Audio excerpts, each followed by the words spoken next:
Семья – слово, которое понятно всем. Оно рядом с каждым из нас с первых минут жизни. Семья – это дом, мама и папа, близкие люди. Это общие заботы, радости и дела. Сегодня мы хотим рассказать о семье Березкиных из Уснеры. Не потому, что семья чем-то знаменита. Просто хочется, чтобы таких семей было как можно больше. Молодые люди познакомились в годы учебы. Активные и неравнодушные вместе занимались общественной работой. По окончании университета поженились. Мы познакомились в студенческие годы, учились в СВФУ, Северо-Восточном федеральном университете. На одном курсе? Нет, муж закончил инженерно-технический факультет, а я горный факультет закончила по специальности специалист по охране труда. Так, и поженились мы в 2012 году в августе. Образовалась наша семья. Студентами поженились? Нет, когда все закончили и работали, когда... А первая работа где была? Я работала в университете, там же осталась, да, на своей кафедре. Так, потом у нас родился сын, первый Витя, в 2013 году. И ушла в отпуск. Как часто бывает в молодой семье, муж работает, жена с ребенком. Павел стал работать ведущим специалистом отдела архитектуры и строительства районной администрации. Сейчас отдел капитального строительства. Аня, несмотря на то, что теперь в семье уже 3 детей, не осталась в роли домохозяйки. Я, когда приехали сюда, сидела полгода за детьми. В это время я занималась, искала себя, занималась очень многими направлениями. Я вышивала, например, и в индустрии красоты тоже пробовала себя. И потом потихоньку начала на заказ сладости, торты делать. Сейчас это увлечение мое, как моя работа. Я сейчас зарегистрировалась как самозанятая и работаю на себя. Делаете выпечку на заказ? Да, торты и сладости. А сладости что имеете в виду? Печеньки, капкейки, детские на праздники заказывают. Это востребованная продукция в Уснере? Да, я думаю, да, очень востребована, потому что сейчас и по республике рождаемость высокая, например, да, дети празднуют дни рождения, и даже взрослые заказывают своим коллегам по праздникам. У вас есть постоянные есть покупатели? Есть. Но, честно говоря, мне хочется много сказать хороших слов в адрес Ани. Особенно похвалить ее ручки золотые.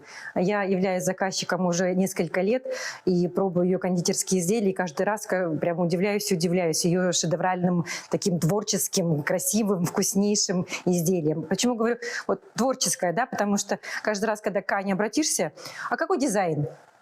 Ань, на твое усмотрение что-нибудь. И Аня, правда, никогда не подводила. У нее каждый торт – это шедевр. Я, честно говоря, наверное, белой завистью даже завидую Аниной семье, потому что они всегда едят вкусняшки.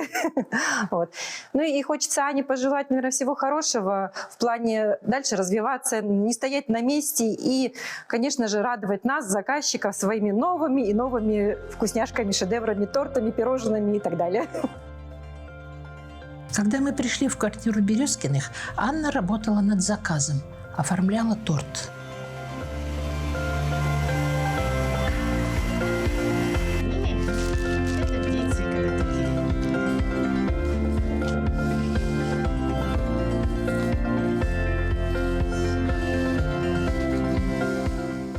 У детей свои интересы. Сегодня актировка, и можно позаниматься на тренажерах.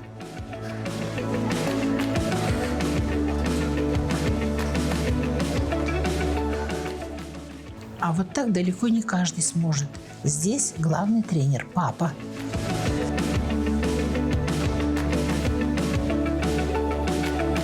Надо сказать, Березкины – спортивная семья. Родители полюбили спорт еще будучи школьниками. Анина бабушка, Марфа Захарова, в свое время рекордсменка республики по бегу на дистанции 800 метров, призер Дальнего Востока. И сама Аня в школьные годы занималась бегом, была в составе команды военно-спортивного клуба, участвовала в улусных и республиканских спортивных соревнованиях. С 4 класса на секции вольной борьбы записался, и так и школу закончил до 11 класса. В школе особо таких результатов не было. Выше района не поднимался. А потом в 11 классе на республиканском соревновании по борьбе Хапсагай, невольная борьба, среди взрослых занял первое место. Это было как-то неожиданно. И первый шаг к мастеру спорту сделал. Первые баллы взял. И потом студенческие годы дальше начал заниматься. Все равно не бросил. Учеба у меня не спортивная была, другая, инженерно-техническая. И параллельно все равно занимался спортом. Так и в итоге заработал мастера спорта в конце студенческих лет. Вот. И после студенчества тоже занимаюсь все равно потихоньку. Мальчишек привлекаешь? Мальчишек, да, детей своих всех привлекаю к спорту. Потому что к спорту меня самый первый привлек мой тоже отец, мой папа. Тоже с собой возил. Не возил, с собой тоже брал. Он тоже ходил на тренировки для себя. И вот тоже с собой брал нас с братом. Ходили вместе с ним. Бегали, играли. Показывал уже такие виды спорта, если уже знали. Вот так и пошло. О родителях расскажи. О родителях. Сейчас мама там тоже живет, учитель английского языка. Как сюда, с отцом. Отец Миконский, мама с Мегино-Кангаласского района. Как сюда приехали, так и мама сейчас живет. Папы сейчас нету. А кем работал? Отец индивидуальным предпринимателем был, он таксистом работал в последнее время. А вас в семье сколько? 2 детей. Младший брат есть. Он сейчас в Якутске работает тоже учителем английского языка в школе. Мои родители живут в Исылданском районе, село Исилях. Мама работает ветврачом, ветеринарный врач. Отец смотрит за своим хозяйством. У нас, как я себя помню, у нас всегда было хозяйство, коровы, лошади. С детства нас всегда приручали к работе, к труду. И к земле мы тоже близки. Летом всегда на сенокосе бывали, родителям помогали. И на природу, да, тоже. В канун Нового года на республиканском турнире по борьбе Хапсагай памяти Савелия Конишникова, где успешно боролись Павел и оба его сына, семья Березкиных получила специальный приз – телевизор. Неожиданный и приятный подарок. В этом соревновании участвовал я и мои сыновья, 2 сыновей. Маленькие веса были, 26 и 35 килограммов участвовали. Младший сын 3 занял, я сам 3 занял, но старший пока нет, у него впереди достижение победы. Неожиданно нам подарили спецприз, что мы как с семьей участвовали в этом соревновании. Очень было неожиданно, радостно. И мы всей семьей дружим со спортом. Все мои дети сдали ГТО на золотой значок. В этом году младшая дочка, первая ступень, 6 лет, получается, сдала на золотую медаль, тоже ГТО. Из активных студентов получились активные родители. Все годы, когда дети посещали детский сад, Павел оставался бессменным Дедом Морозом. О семье Березкиных можно говорить очень много и только хорошее. Это замечательная, веселая, творческая, спортивная семья. Анна Дмитриевна и Павел Семенович — это многодетная семья. У них 3 детей. Кирилл, Витя и Нарея. А мальчики уже школьники. Они ходили к нам в детский сад. А Нарея сейчас посещает подготовительную группу. Вообще родители очень активны. Они всегда принимали творческое, активное участие в жизни нашего детского сада. Никогда не отказывались ни от каких конкурсов. Всегда помогают нам во всем. И во всех конкурсах занимают призовые места. Особенно в спортивных конкурсах. Вот. Вообще Анна Дмитриевна очень частый гость в нашем детском саду. Она всегда приходит к нам как помощница. Вот воспитатели приглашают ее в мероприятия группы своей дочери. И совсем буквально недавно она рассказывала, приходила в подготовительную группу и рассказывала детям о народном якутском инструменте хамус. И помогала детям на нем играть, рассказывала, как он звучит. Вот. А недавно у нас в детском саду был юбилей, 30 лет нашему детскому саду было. И Анна Дмитриевна тоже принимала активное участие в нашем большом празднике. А Павел Семенович, он каждый год приходит к нам в детский сад в роли Деда Мороза и приносит детям радость и волшебство, дарит детям подарки. Ну, что еще может быть лучше этого? В общем, конечно, это прекрасная семья. Мы желаем им только процветания, творческих успехов и удачи во всем. Радуйте всегда нас, Анна Дмитриевна и Павел Семенович, своими прекрасными детьми, своим отношением к жизни. Дети растут. Старший уже в 5 классе гимназии, увлекается спортом, шахматами. Младший сын Кирилл, 3-классник, тоже спортивный мальчик, даже принимал участие с родителями в республиканском этапе конкурса «Папа, мама, я. Спортивная семья». Вернулись с победой. Дочь Нарея осенью идет в 1 класс, но уже участвует в конкурсах в детском саду. Танцует в младшей группе ансамбля «Золотинка».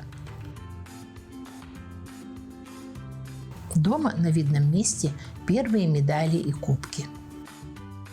То, что начали с младших лет, стараемся не пропускать, которые мероприятия, которые ежегодно проходят, например. Стараемся по мере возможности участвовать. И вот, например, соревнования по шашкам, и по олимпиадам, и по научно-практическим конференциям. Каждый год стараемся, учим, готовимся. И также младших детей тоже приучаем. Много приходится помогать детям? Много, очень много времени надо уделять детям. Если запланировали, то стараемся, да, своим временем лестно жертвуем.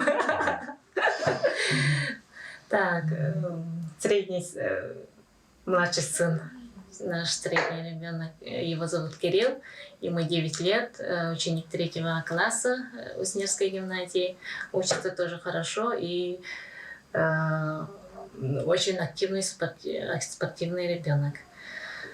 Так, младшая дочка Нария, и она сейчас в подготовительной группе, выпускаемся нынче, 6 лет. И вот нынче она тоже в первый раз участвовала в научно-практической конференции.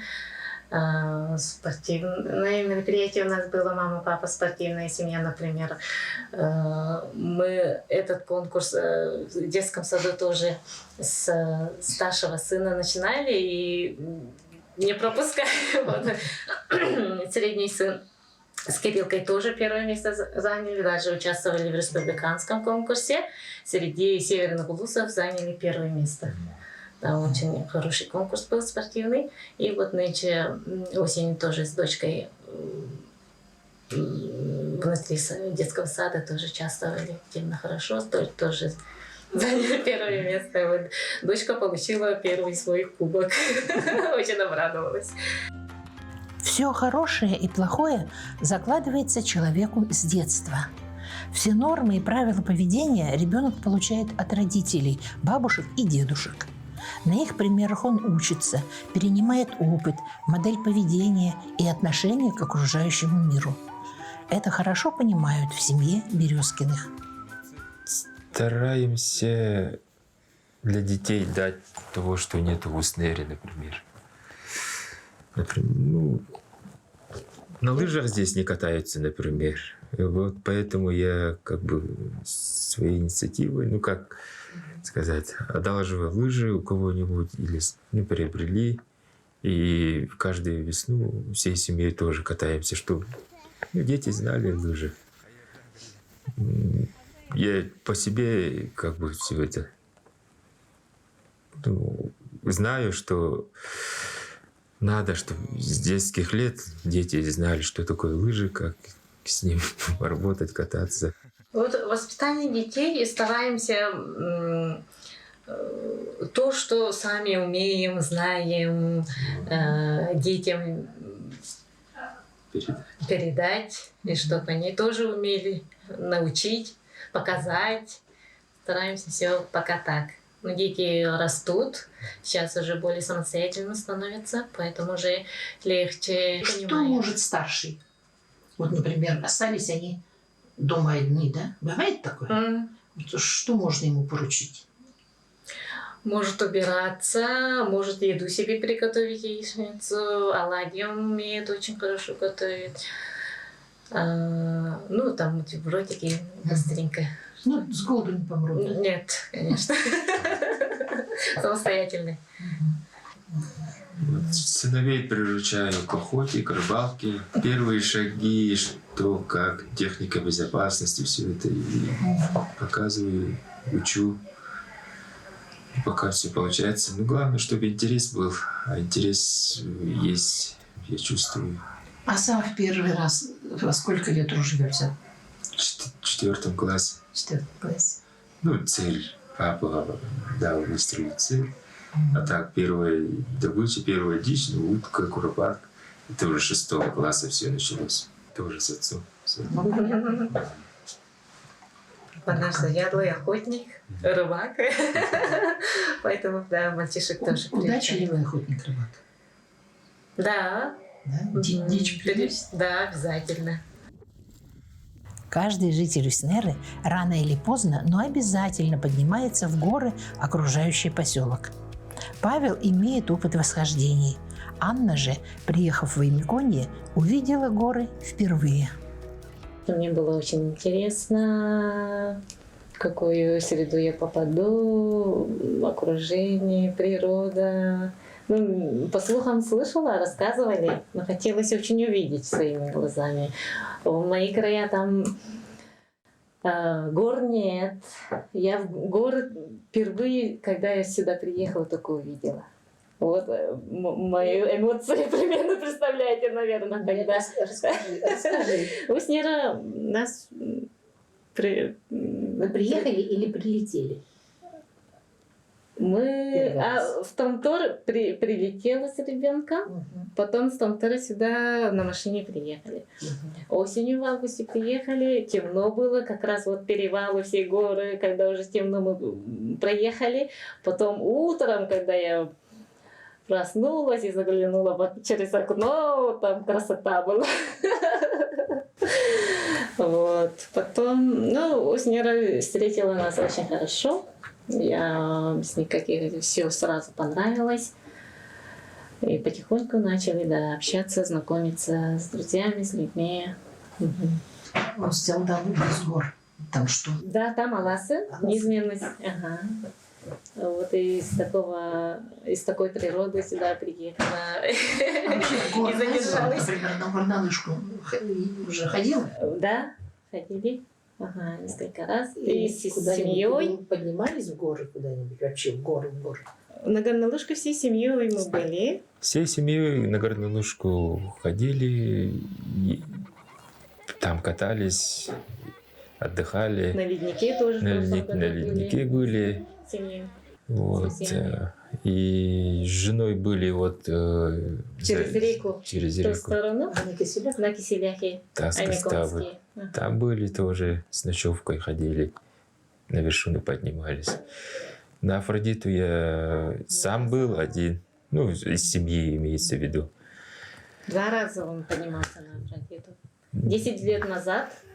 10 И лет назад, это весной было, и в 24 году первое зимнее восхождение С Евгением Кировошапкиным. Кировошапкиным. С командой. Ага. При минус 40 поднялись, обратно вернулись. Все. И из ближайших гор был на Юрбе тоже. Как вы проводите отпуск? Не удержалась я от вопроса. Да, и ездим, каждое лето. Летом стараемся брать. Но у меня отпуск, полный отпуск я никогда не брал за раз. У меня то ли интересы очень много, и эти интересы по временам года только Надо получается распределить. Поэтому летом все равно остается сколько-то дней, и в эти дни берем сенокос. На сенокос обязательно время выделяем, например, летом. Да? Потом осенью. говоришь по интересам, вот как? Охота. У меня в Когда основном на сезон охоту, на рыбалка. рыбалку уходят отпускные дни. Осенью на забой тоже время 10 дней от отпуска надо выделить, например. Вот так и отпускные дни заканчиваются. Папа, например, полностью никак не получается. А вот так на море куда-нибудь? На море с прошлого года, да? Или с позапрошлого года. Я первый раз. В Сочи съездили. Решили. С мальчишками. Потом в этом 24-м, не первый наш выезд семейный полным составом. Было в Турции съездили. Наконец-то дети в восторге. Сейчас каждый вспоминает и очень радуется, и еще хотят куда-то съездить. Вы рассказываете детям о родственниках? Бабушки, дедушки, это понятно, а прадеды? Нынче вот у старшего сына как раз в конференции в НПК у него были темы. У нас прадед, дед мужа, ветеран Великой Отечественной войны, про него рассказывал, и про генеалогию тоже, там про дедушек, бабушек, такой доклад. Но это интересно. Детям интересно? Интересно, они спрашивают, фотографии смотрят, фотографии, например, генеалогия своей, это чья бабушка. Растут, да, и уже интересуются. Я думаю, даже если не интересно, Если рассказывать. потом он все поймет, все как осознает, что оказывается так было, что было. Придет момент, они переспрашивают, например, что-то такое подходящее. Это, например, фильм смотрим про войну, да? Они тоже из своей, например, про дедушку что-то начинают спрашивать. Такие моменты бывают. Про дедушки. Какие-то передачи, если смотрим по НТК, например. Нам показали фото дедушки-ветерана. Иванов Павел Павлович занесен в книгу почета Мегино-Кангаласского района. Воевал в составе Украинского фронта на территории Румынии, Болгарии, Венгрии, Австрии. Награжден орденом Отечественной войны второй степени и множеством медалей. Внукам есть кем гордиться. Родители – это главные люди в жизни ребенка. И показывая детям каждодневный пример, родители передают им все самое лучшее и достойное, что в свою очередь передали им их родители. И Павел и Анна хорошо понимают, что заложенные ими важные качества их дети возьмут во взрослую жизнь. Почему так происходит, что все для детей? Потому что так и есть. Ради детей же живем. Сейчас получается, что ради детей все, чтобы дети все знали, все как бы да, Впитали в себя все, что... мы знаем и добились чего пока мы не не добились, например, используя все это. Стараемся им все дать. Пока они растут, пока они чуть-чуть подрастут, и они уже сами самостоятельно станут. Поэтому стараемся много времени уделить для них. И как бы получается, да, для детей. Все для детей.